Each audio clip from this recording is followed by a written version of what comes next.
അള്ളാഹുവിൻ്റെ 4 ഇസ്മുകൾ ചേർത്തിട്ടുള്ള പവർഫുൾ ആയ ഒരു ദുആ പറഞ്ഞിട്ട് ഒരു ദിക്ർ. ആരെങ്കിലും ഒരാൾ ഈ ദുആ പറഞ്ഞു കഴിഞ്ഞാൽ ആ ദുആഇന് ശേഷം എന്താണോ റബ്ബിനോട് ചോദിക്കുന്നത് ആ കാര്യം നടന്നു കിട്ടുന്നതാണ്. മഹാന്മാരുടെ ജീവിതത്തിൽ പതിവാക്കിയിരുന്ന ഒരു ദുആ ഇൻഷാ അല്ലാഹ് ഇന്നത്തെ വീഡിയോയിൽ കേൾക്കാം. നമ്മുടെ ദുആ പലപ്പോഴും സ്വീകരിക്കാത്തതിൻ്റെ ചില കാരണങ്ങൾ വരാനുണ്ട്. ദുആക്ക് ഇജാബത്ത് കിട്ടുന്നില്ല എന്ന് പരാതി പറയുന്നവരുണ്ട്. എത്ര ചോദിച്ചിട്ടോ എൻ്റെ ദുആ സ്വീകരിക്കുന്നില്ല എന്ന്. 10 കാര്യങ്ങൾ നമ്മുടെ ദുആ ഇജാബത്ത് ലഭിക്കാൻ, സ്വീകാര്യത ഉണ്ടാകാൻ 10 കാര്യങ്ങൾ ഇന്നത്തെ വീഡിയോയിൽ നമ്മൾ പറയുന്നുണ്ട്. ഇൻഷാ അല്ലാഹ് ഈ ഒരു 10 കാര്യങ്ങൾ ജീവിതത്തിൽ നമ്മളൊന്ന് ദുആ ചെയ്യുന്നതിന് മുമ്പ് പരിഗണിച്ചുകൊണ്ട് ചെയ്യുകയാണെങ്കിൽ ഉറപ്പായിട്ടും ആ കാര്യം നടന്നു കിട്ടും, റാഹത്തായി കിട്ടും ഇൻഷാ അല്ലാഹ്. ഇന്നത്തെ ദിവസം ഈ ഒരു കാര്യം ചെയ്തുകൊണ്ട് നിങ്ങളും ദുആ ഇറക്കി 4000 മലക്കുകൾ നിങ്ങളുടെ ദുആഇന് ആമീൻ പറയും. മലക്കുകൾ ആമീൻ പറയുക എന്ന് പറഞ്ഞാലുള്ള ഗുണം എന്താണെന്നറിയോ? ഞാനൊരു കാര്യം പറഞ്ഞുതരാം. ഇമാമ് ഫാത്തിഹ ഓതിയതിന് ശേഷം ആമീൻ പറയുമ്പോൾ ആ ആമീൻ്റെ കൂടെ മഅ്മൂമും ആമീൻ പറയണമെന്ന് നബി തങ്ങൾ പറയുന്നുണ്ട്. എന്തേ കാരണം? ഈ മലക്കുകളുടെ ആമീനോട് കൂടിയിട്ട് ഈ മഅ്മൂമിൻ്റെ ആമീൻ ചേർന്ന് വന്നാൽ അയാളുടെ പാപങ്ങൾ മുഴുവൻ പൊറുക്കപ്പെടുമെന്ന്. മലക്കുകളുടെ ആമീൻ്റെ ഒരു പ്രത്യേകതയുണ്ട്. 4000 മലക്കുകൾ ആമീൻ പറയുന്ന ഒരു മഹത്തായ കർമ്മം ഇന്നത്തെ വീഡിയോയിൽ ഞാനൊന്ന് പറഞ്ഞു തരാം. വീഡിയോ മുഴുവനായി കേൾക്കുക, മറ്റുള്ളവരിലേക്ക് എത്തിച്ചു കൊടുക്കുക. ഒരുപാട് നേട്ടങ്ങൾ നേടിയെടുക്കാനുള്ള ഏറ്റവും നല്ലൊരു വഴിയാണ്.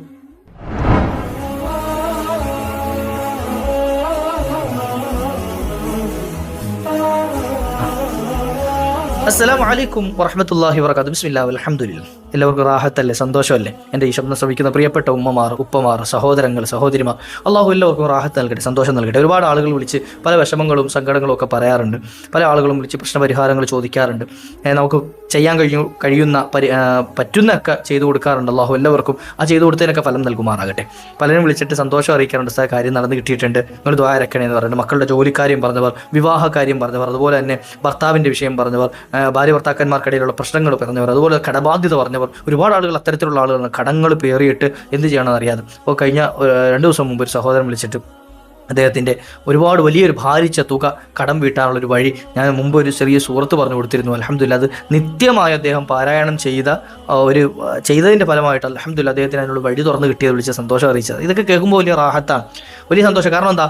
കാരണം ഒരാൾക്കൊരു സന്തോഷം ലഭിച്ചു എന്നുള്ളത് നമുക്ക് വലിയ നേട്ടം ലഭിക്കുമെന്ന് നബി തങ്ങൾ പറഞ്ഞതല്ലേ. ആർക്കെങ്കിലും ഒരാൾക്ക്, ഒരു മുഅ്മിനായ മനുഷ്യൻ്റെ കൽബിലേക്ക് ഒരു സന്തോഷം ഇട്ട് കൊടുക്കാൻ ഒരാൾക്ക് കഴിഞ്ഞാൽ അത് ഈ ദുനിയാവും ആഖിറവും കിട്ടുന്നതിനെക്കാട്ടൊക്കെ വലുതാണെന്ന്. നമ്മുടെയൊക്കെ ഈ ക്ലാസ് കൊണ്ടൊക്കെ ഉദ്ദേശിക്കുന്നത് അതൊക്കെ തന്നെയാണ്. അള്ളാഹു കബൂലാക്കുമാറാകട്ടെ ഇൻഷാ അല്ലാഹ്. ഞാൻ 4 അള്ളാഹുവിൻ്റെ പവർഫുള്ളായ ഇസ്മുകൾ ചേർത്തിട്ടുള്ള ഒരു ദുആ ഇന്നത്തെ എന്ത് ചെയ്യുക, നമ്മുടെ ക്ലാസ്സിൽ പറഞ്ഞുതരാം.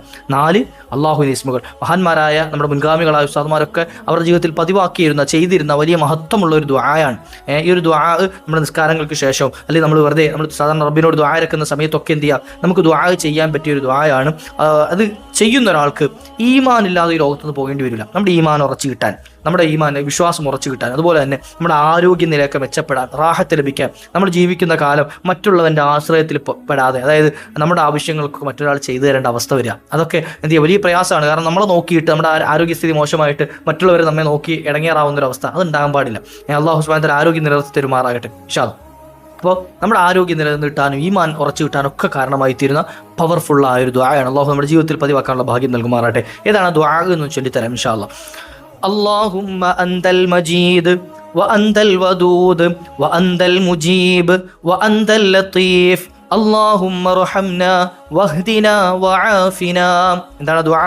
اللهم أنت المجيد وأنت الودود وأنت المجيب وأنت اللطيف اللهم ارحمنا واهدنا وعافنا. ഈ പറഞ്ഞ ഇസ്മുകളൊക്കെ ഉണ്ടല്ലോ, അല്ലാഹുമ്മ അന്തൽ മജീദ്, മുജീബ് എന്ന് തുടങ്ങുന്ന ഇസ്മുകളൊക്കെ ഇസ്മുൽ അഅ്ലമാകാൻ സാധ്യതയുള്ള ഇസ്മുകളാണെന്ന് പോലും മഹാന്മാർ പഠിപ്പിച്ചതായി കാണാം. അപ്പം അത്തരത്തിലുള്ള പവർഫുള്ളായ ഇസ്മുകൾ ചേർത്തിട്ടുള്ള ദുആയാണ്. എന്താണ് ചോദിക്കുന്നത്? അല്ലാഹുവേ അന്തൽ മജീദ്, നീ വളർമ്മയുടയവനാണ്, മഹത്വമുള്ളവനാണ്. വ അന്തൽ വദൂദ്, നീ സ്നേഹനിധിയാണ്. വ അന്തൽ മുജീബ്, നീ ഇജാബത്ത് ദുആക്ക് ഉത്തരം നൽകുന്നവനാണ്. വ അന്തൽ ലത്തീഫ്, നീ അടിമകളോട് കൃപ ചെയ്യുന്നവനാണ്, കരുണ ചെയ്യുന്നവനാണ്, മയം ചെയ്യുന്നവനാണ്. എന്നിട്ട് ചോദിക്കണം, അല്ലാഹുവേ ഇർഹംനാ, ഞങ്ങൾക്ക് നീ ഒന്ന് റഹ്മത്ത് ചെയ്യണേ അല്ലാഹ്. ഒരുപാട് പ്രയാസങ്ങൾ, ബുദ്ധിമുട്ടുകൾ ഉള്ളവരാണ്, പ്രതിസന്ധികളിൽ കഴിയുന്നവരാണ്. ഞങ്ങൾക്ക് നീ ഒന്ന് റഹ്മത്ത് ചെയ്യണേ അല്ലാഹ്, ഞങ്ങൾക്ക് നീ ഒന്ന് റഹ്മത്ത് ചെയ്യണേ അല്ലാഹ്. ചോദിച്ചു വഹ്ദിന, ഞങ്ങൾക്ക് നീ സന്മാർഗം കാണിച്ചു നൽകണേ അല്ലാഹ്, നേരായ വഴിയിലാക്കി തരണേ അല്ലാഹ്. വആഫിന, ഞങ്ങൾക്ക് നീ ആഫിയത്ത് നൽകണേ അല്ലാഹ്, സൗഖ്യം നൽകണേ അല്ലാഹ്. ഈ ഒരു ദുആ ആരെങ്കിലും പതിവാക്കുകയാണെങ്കിൽ അല്ലാഹു അവൻ്റെ ഈമാൻ ഉറപ്പിച്ചു കൊടുക്കുകയും അതുപോലെ തന്നെ ആരോഗ്യം നിലനിർത്തി കൊടുക്കുകയും ചെയ്യുന്നതാണ് എന്ന് മഹാന്മാർ പഠിപ്പിച്ചതായി കാണാം. ഇത്തരത്തിൽ മഹത്വമുള്ള ഒരു ദുആ നമ്മുടെ ജീവിതത്തിൽ പതിവാക്കൂല ഇൻഷാ അല്ലാഹ്. ഇനി പലപ്പോഴും നമ്മുടെ ദുആക്ക് ഇജാബത്ത് കിട്ടുന്നില്ല എന്ന് കാരണം പറയാറുണ്ട്. എത്ര ചോദിച്ചു, ഞാൻ എത്ര ദുആയിരുന്നു, എനിക്ക് ഉത്തരം കിട്ടുന്നില്ലല്ലോ എന്ന് അല്ലേ പരാതി. പലപ്പോഴും എന്നോടടക്കം ഒരുപാട് ആളുകൾ പറഞ്ഞ കേട്ട് പരിചയമുള്ളൊരു സങ്കടമാണ്. അതെന്ത്, എത്ര ചോദിച്ചിട്ട് ഉത്തരം കിട്ടുന്നില്ല, കാര്യങ്ങളൊന്നും നടക്കുന്നില്ല എന്ന്. ഞാൻ പറഞ്ഞുതരാം. നമ്മൾ ദുആ ചെയ്യുമ്പോൾ, നമ്മളൊരു കാര്യം അള്ളാഹുവിനോട് ചോദിക്കുമ്പോൾ 5 തരത്തിലായിരിക്കും ഇജാബത്ത് ലഭിക്കുക. 5 രൂപത്തിൽ, 5 തരത്തിലാണ് നമ്മുടെ ദുആഇനെ അള്ളാഹു എന്തിയെ പരിഗണിക്കാം. ഒന്ന്, ചോദിച്ച ഉടനെ കാര്യം തരാം. ഒന്നേ ഉദാഹരണം വെച്ചാൽ, അള്ളാഹുവെ എൻ്റെ കടങ്ങൾ നീ തീർത്തു തരണേ അള്ളാഹ് എന്ന് ആത്മാർത്ഥമായി ദുആയിരുന്നു. അള്ളാഹു പെട്ടെന്ന് കടങ്ങൾ തീർത്തു കൊടുത്തു, പെട്ടെന്ന് തന്നെ ഇജാബത്ത് കിട്ടി. രണ്ടാമത്തെ കാര്യം, വൈകി കൊടുക്കുക. അതായത് പെട്ടെന്നൊന്നുമില്ല, കുറെ കഴിഞ്ഞിട്ടാണ് കൊടുത്തത്. ഉദാഹരണം, ഇപ്പം ഞാൻ ചോദിച്ചത്, അള്ളാഹു എനിക്ക് വലിയൊരു പ്രതിസന്ധി ഉണ്ട്, എനിക്ക് നീക്കി തരണേ അള്ളാഹ്, എൻ്റെ കടങ്ങൾ തീർത്തു തരണേ ചോദിച്ചു. ഇപ്പം എൻ്റെ കടങ്ങൾ കുറേ കാലം കൂടെ കടത്തിൽ പെരുകി. എന്നിട്ട് കുറെ കഴിഞ്ഞപ്പോൾ എന്ത് ചെയ്തു, അള്ളാഹു വലിയൊരു വഴി തുറന്നു കൊടുത്ത് കടങ്ങളൊക്കെ തീർന്നു കിട്ടി. അങ്ങനെയും കിട്ടും ഇജാബത്ത്. മൂന്നാമത്തെ കാര്യം, ചോദിച്ച ഒന്നായിരിക്കും, പക്ഷെ അള്ളാഹു വലിയൊരു ആപത്ത് അങ്ങോട്ട് തടഞ്ഞു കൊടുത്തു. ചോദിച്ചത് കടം തീർക്കാനാണ്, പക്ഷേ വലിയൊരു അപകടത്തിൽ നിന്നും അള്ളാഹു കാത്തു രക്ഷിച്ചു, അപകടത്തിൽ പെടുത്താതെ രക്ഷപ്പെടുത്തി. അങ്ങനെ ആകാം. നാലാമത്തെ സംഗതി, ചോദിച്ചതിനേക്കാൾ ഹൈറായത് കൊടുക്കുക. ചോദിച്ചതിനേക്കാൾ ഹൈറായത് കൊടുക്കുക. ഇപ്പോൾ ഉദാഹരണം പറഞ്ഞാൽ, പലരും നമുക്ക് ദുആ ഇറക്കാൻ പറയാറുണ്ട്, ഉസ്താദേ ആൺകുട്ടിയാകാൻ ദുആ ഇറക്കണേ, ആൺകുട്ടിയാകാൻ ദുആ ഇറക്കണേന്ന്. പെൺമക്കളാണുള്ളത്, ആൺകുട്ടിയാകാൻ ദുആ ഇറക്കണേ. ദുആ ഇറക്കാൻ പറയുന്നതുകൊണ്ട് തെറ്റൊന്നുമില്ല, പക്ഷേ ഹൈറായത് ലഭിക്കാൻ ദുആ ഇറക്കുക. എപ്പോഴും ദുആ ഇറക്കേണ്ട അങ്ങനെയാണ്. സ്വാലിഹീങ്ങളായ മക്കളെ കിട്ടാതെ വരാം. അത് ആണാകട്ടെ പെണ്ണാകട്ടെ. ചിലപ്പോൾ ആൺകുട്ടിയേക്കാൾ ഹൈർ നമുക്ക് ലഭിക്കുക പെൺകുട്ടിയായിരിക്കും അല്ലേ. പലപ്പോഴും എൻ്റെ ജീവിതത്തിലൊക്കെ എനിക്ക് വലിയ അത്ഭുതം തോന്നിയിട്ടുണ്ട്. ഇത് പെൺകുട്ടികൾ ജനിക്കുമ്പോൾ വലിയ മാറ്റം അള്ളാഹു എൻ്റെ ജീവിതത്തിൽ നൽകിയിട്ടുണ്ട്, വലിയ സന്തോഷം എനിക്ക് നൽകിയിട്ടുണ്ട്. പത്രത്തിൽ എത്രയോ ആളുകൾ അങ്ങനെ പറഞ്ഞിട്ടുണ്ട്, ബറക്കത്താണ് പെൺമക്കൾ അല്ലേ. അപ്പോൾ അത് അള്ളാഹുവിനാണ് അറിയുന്നത്. അപ്പോൾ ചിലപ്പോൾ ചോദിച്ചതൊന്നായിരിക്കും, പക്ഷേ അള്ളാഹു ചിലപ്പോൾ അതിനേക്കാൾ ഹൈറായതായിരിക്കും നമുക്ക്. നമ്മൾ വിചാരിക്കുന്നത് എനിക്കിത് എന്താണ് ഇജാബത്ത് നൽകാത്തതാണോ, ഞാൻ ചോദിച്ചിട്ട് കിട്ടാതെ. ഒരാൾ ആൺകുട്ടിയെ ചോദിച്ചു, പക്ഷേ റബ്ബ് പെൺകുട്ടിയെ കൊടുത്തു. ആ പെൺകുട്ടിയെ കൊണ്ട് ചിലപ്പോൾ അള്ളാഹു ഹൈർ ഉദ്ദേശിച്ചിട്ടുണ്ടാവും, ഇതിനേക്കാൾ ഹൈർ അള്ളാഹു ഉദ്ദേശിച്ചിട്ടുണ്ടാവും. അപ്പോൾ അതുകൊണ്ട് എന്ത് ചെയ്യുക, ചോദിക്കുന്നതിനേക്കാൾ ഹൈറായത് ചിലപ്പോൾ നമ്മുടെ ദുആക്ക് ഇജാബത്തായി കിട്ടും. അഞ്ചാമത്തെ ഒരു സംഗതി ഉണ്ടെന്ന്, ദുനിയാവിൽ വെച്ച് ചിലപ്പോൾ ഒന്നും കിട്ടൂല, ആഖിറത്തിലേക്ക് അള്ളാഹു അത് മാറ്റി വെക്കുകയും നാളെ ആഖിറത്തിൽ നിന്നും അതിൻ്റെ പ്രതിഫലമായിട്ട് അള്ളാഹു ഒരുപാട് നന്മകൾ കൊടുക്കുകയും ചെയ്യും. അപ്പോൾ ഈ ഒരു 5 രൂപത്തിലാണ് ദുആക്ക് ഇജാബത്ത് ലഭിക്കുക, ദുആക്ക് അള്ളാഹു ഉത്തരം കൊടുക്കുക.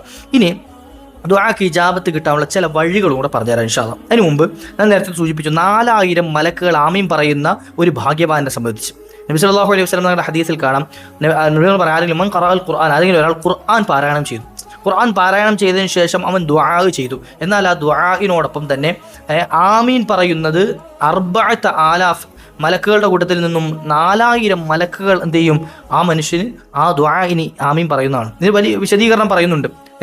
ഒന്നിരിക്കൽ ആ ഖുർആൻ പാരായണം ചെയ്തു എന്ന് പറഞ്ഞാൽ ഖുർആൻ മുഴുവനായി ഖത്ം ഓതിയ ആളുകൾക്കാണ് ആ ദുആ ഇജാബത്ത്. എന്നിരുന്നാലും ഖുർആൻ മുഴുവനായി പാരായണം ചെയ്തു ആൾക്ക്, അയാൾ ദുആ ഇരുന്ന് കഴിഞ്ഞാൽ, ഖത്മുൽ ഖുർആൻ ദുആ ചെയ്തു കഴിഞ്ഞാൽ ആ ദുആക്ക് 4000 മലക്കുകൾ ആമീൻ പറയും. ഇനി അതല്ല, ഖുർആന്റെ ഓരോ സൂറത്തുകൾ ഓതിയിട്ട് ദുആ ഇരുന്നാലും ഈ പ്രതിഫലം കിട്ടുമെന്ന് പറയുന്നവരുണ്ട്. ഇനി അതല്ല, ഖുർആന്റെ ആ ഒരു മുഴുവനായി ഓതിയ പ്രതിഫലം കൂലി ലഭിക്കുന്ന ചില സൂറത്തുകളുണ്ടല്ലോ. ഇപ്പോൾ ഉദാഹരണം പറഞ്ഞാൽ 3 തവണ ഖുൽ ഹുവല്ലാഹു അഹദ് സൂറത്ത് ഓതി, അല്ലെങ്കിൽ 4 തവണ ഖുൽ യാ കാഫിറൂൻ സൂറത്ത് ഓതി, ഇങ്ങനെ തുടങ്ങിയിട്ട് ചില സൂറത്തുകളെ പറ്റി അങ്ങനെ പറയുന്നുണ്ട്. ആരെങ്കിലും ഒരാൾ ഖുർആൻ എന്ത് ചെയ്യാം, പാരായണം ചെയ്തതിൻ്റെ മുഴുവൻ പാരായണം ചെയ്ത് കൂലി കിട്ടാൻ 3 തവണ ഖുൽ ഹുവല്ലാഹു സൂറത്ത് ഓതിയെന്ന്. ഇനി വേറൊരു റിപ്പോർട്ടിൽ കാണാം, സൂറത്ത് യാസീൻ ഒരാൾ ഓതിക്കഴിഞ്ഞാൽ 12 ഖത്ം ഓതിയ കൂലി കിട്ടുമെന്ന്. 12 തവണ ഖുർആൻ മുഴുവൻ ഓതി. അപ്പോൾ അങ്ങനെ യാസീൻ ഓതിയിട്ടുണ്ടായിരുന്നു. അപ്പോൾ ഇതിനൊക്കെ എന്ത് ചെയ്യും, ഈ 4000 മലക്കുകൾ ആമീൻ പറയുമെന്ന് മഹാന്മാർ വിശദീകരിക്കുന്നതായി കാണാം. എന്നിരുന്നാലും ശരി, ആരെങ്കിലും ഒരാൾ ഖുർആൻ ഓതിയിട്ട് ദുആ ഇരുന്ന് കഴിഞ്ഞാൽ ആ ദുആക്ക് ഇജാബത്ത് ലഭിക്കും. ദുആക്ക് ഇജാബത്ത് കിട്ടാനുള്ള 10 വഴികൾ ഇൻഷാ അല്ലാഹ് ഞാൻ പറഞ്ഞുതരാം, പെട്ടെന്ന് പറഞ്ഞുതരാം. ഒന്ന്, റബ്ബിനോടാണ് ചോദിക്കുന്നത് എന്ന് ബോധത്തോടുകൂടി ചോദിക്കാം. ഞാൻ ചോദിക്കുന്ന ആരോടാണ്? അല്ലാഹ്, എൻ്റെ റബ്ബാണല്ലോ, എന്നെ പടച്ചു പരിപാലിക്കുന്ന റബ്ബാണല്ലോ, ആ റബ്ബിനോടാണ് ചോദിക്കുന്നത് എന്നുള്ള ബോധത്തോടു കൂടിയിട്ട് ചോദിക്കാൻ ശ്രമിക്കുക. രണ്ടാമതായി കാണാം, വളരെ സാവകാശത്തിൽ മനസാന്നിധ്യത്തോടു കൂടി ചോദിക്കാം. സാവകാശം എന്ത് ചെയ്യാം, ധൃതിയൊന്നും പിടിക്കാതെ സാവകാശത്തിൽ കാര്യങ്ങൾ പറഞ്ഞ് ചോദിക്കാം. മൂന്നാമതായി കാണാം, തവസ്സുലാക്കി, എന്തെങ്കിലും ഒരു കാര്യം തവസ്സുലാക്കിയിട്ട് ചോദിക്കുക. അല്ലാഹു, എൻ്റെ ഞാൻ ഈ ചൊല്ലിയ സ്വലാത്തിൻ്റെ ബർക്കത്തുകൊണ്ട് എൻ്റെ കാര്യം റാഹത്താക്കി തരണേ, അല്ലെങ്കിൽ ഞാൻ ഈ നിസ്കരിച്ച നിസ്കാരത്തിനെ മുൻനിർത്തി ഞാൻ ചോദിക്കുന്നു, നബിതങ്ങളെ മുൻനിർത്തി ചോദിക്കുക. ഇങ്ങനെ തുടങ്ങിയിട്ട് എന്ത് ചെയ്യുക, എന്തെങ്കിലും സംഗതി തവസ്സുലാക്കിയിട്ട് ചോദിക്കാം. നാലാമതായി കാണാം, നല്ല വിചാരത്തോടു കൂടി ചോദിക്കാം. നല്ല യഖീൻ, ഹുസ്നുൽ, അല്ലാഹു എൻ്റെ കാര്യം നടത്തി തരും ഇൻഷാ അല്ലാഹ് എന്ന നല്ലൊരു ഭാവനയോട് കൂടിയിട്ട് ചോദിക്കാം. അഞ്ചാമതായി കാണാം, ഹൃദയ സാന്നിധ്യത്തോടു കൂടി ചോദിക്കുക. അതായത് ദുആ ചെയ്യുന്ന സമയത്ത് എന്തെങ്കിലുമൊക്കെ ചിന്തിച്ച് ഇങ്ങനെ വല്ലോടത്തോട് നോക്കിയിട്ട് ആരെങ്കിലുമൊക്കെ ആലോചിച്ചു, അങ്ങനെയല്ല. ചോദിക്കുന്ന സമയത്ത് ഇങ്ങനെ ചോദിക്കുന്നു, റബ്ബനാ ആതിനാ ഫിദ് ദുനിയാ ഹസന, ഇങ്ങനെ ചോദിക്കുന്നുണ്ട്. പക്ഷേ ഈ ചോദിക്കുന്നത് എന്താണെന്നൊരു എത്തുപിടിയില്ല. അങ്ങനെ ആവാൻ പാടില്ല. ചോദിക്കുന്ന നല്ല മനസാന്നിധ്യത്തോടുകൂടി റബ്ബ് എനിക്ക് ഉത്തരം നൽകുമെന്നുള്ള പ്രതീക്ഷയോടുകൂടിയൊക്കെ ചോദിക്കാം. ആറാമതായി കാണാം, ഹലാലായത് ഭക്ഷിക്കുന്ന സ്വഭാവം ഉണ്ടാക്കി എന്നിട്ട് ചോദിക്കാം. ഹറാമ് തിന്നുകയും അത് പിന്നെ ദുആയൊക്കെ ചെയ്ത് ആ ദുആ കബൂലാക്കൂലാണ്. ഹറാമ് തിന്നുന്നവൻ്റെ ദുആ എന്ത് ചെയ്യുക, റബ്ബ് സ്വീകരിക്കുക. അപ്പോൾ തിന്നുന്നത് ഹലാലാണെന്ന് ഉറപ്പുവരുത്താം. ഏഴാമതായി കാണാം, എന്ത് ചെയ്യാം, അഹങ്കാരം ഒഴിവാക്കിയിട്ട് ചോദിക്കുക. ധിക്കാരമൊക്കെ ഒഴിവാക്കി, അഹങ്കാര സ്വഭാവമുള്ള ഒരാൾ അയാൾ ഇങ്ങനെ ദുആയൊക്കെ ആ ദുആ സ്വീകരിക്കൂല എന്ന്. അഹങ്കാരമുള്ള ആളുടെ ദുആ കബൂൽ, അയാൾ ഈമാൻ പോലും ശരിയല്ല, അയാൾ സ്വർഗ്ഗത്തിൽ കിടക്കൂലെന്നല്ലേ നബിതങ്ങൾ പറഞ്ഞത്. അണുമണിത്തൂക്ക് അഹങ്കാരമുള്ളവൻ സ്വർഗ്ഗത്തിൽ പോകില്ല എന്ന് നബിതങ്ങൾ പറയുമ്പോൾ എന്ത് ചെയ്യുക, അത്ര എന്ത് ചെയ്യുക, ആ വിഷയത്തിന് ഗൗരവം ഉണ്ടല്ലോ. എട്ടാമതായി കാണാം ഫർള് നിസ്കാരങ്ങളിലെ ഫർളായ സംഗതികളെ ഒഴിവാക്കിയിട്ട് ചോദിച്ചാൽ ഇജാബത്ത് കിട്ടൂല എന്ന.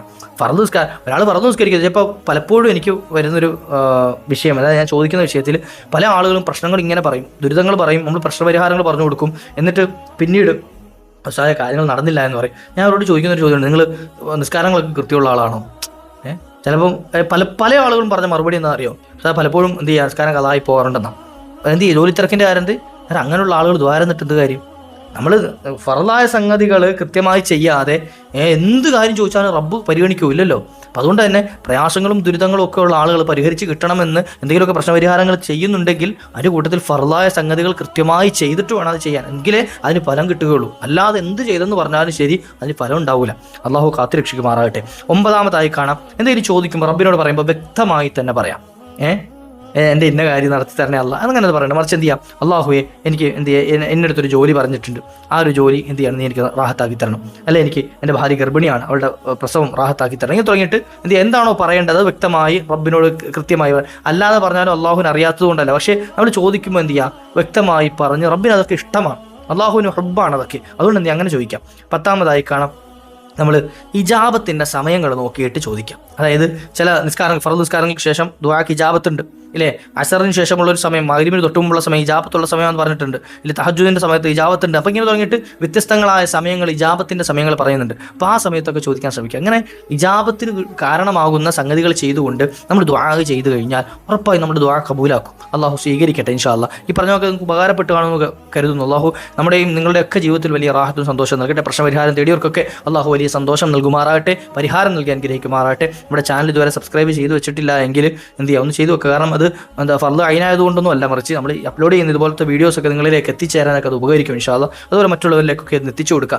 ആരെങ്കിലും ഒരാൾ ഒരു നന്മ നമ്മളെ കൊണ്ട് ചെയ്തു കഴിഞ്ഞാൽ അവർക്ക് നമ്മൾ ചെയ്തതിൻ്റെ പ്രതിഫലം കൂടാതെ അവർ ചെയ്തതിൻ്റെ കൂലിയും കൂടെ കിട്ടും ഇൻഷാ അല്ലാഹ്. അതുപോലെ നിങ്ങളുടെ അഭിപ്രായങ്ങളൊക്കെ കമൻറ്റുകളായി രേഖപ്പെടുത്തുക, വിഷയങ്ങൾ അവതരിപ്പിക്കുക ഇൻഷാ അല്ലാഹ്. നിങ്ങളുടെ ദുആ വസിയത്തുകളൊക്കെ ചെയ്യുക ഇൻഷാ അല്ലാഹ്. അല്ലാഹു നമ്മയൊക്കെ ഇരുലോക വിജയികൾ ചേർത്ത് വരുമാറാകട്ടെ. വആഖിറു ദഅ്വാനാ അൽഹംദുലില്ലാഹി. അസ്സലാമു അലൈക്കും വറഹ്മത്തുള്ളാഹി.